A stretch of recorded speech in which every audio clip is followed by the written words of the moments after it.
Nakiisa ang mga miyembro ng Special Action Force sa isinagawang bloodletting activity at pre-operation tuli sa Barangay Maria Cristina, Iligan City nitong Abril 26 taong kasalukuyan.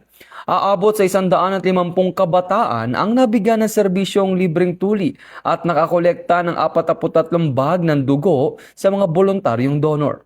Naging matagumpay ang programa sa tulong ng PNP-SAP.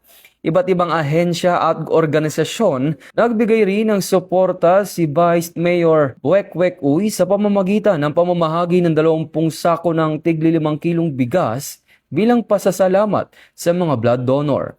Ayon sa mga organizer, ang aktibidad ay patunay ng epektibong pagtutulungan ng komunidad at kapulisan sa pagsusulong ng serbisyong pangkalusugan at malasakit sa kapwa. Ito ang bagong PNP para sa bagong Pilipinas. Serbisyong mabilis, tapat at mararamdaman.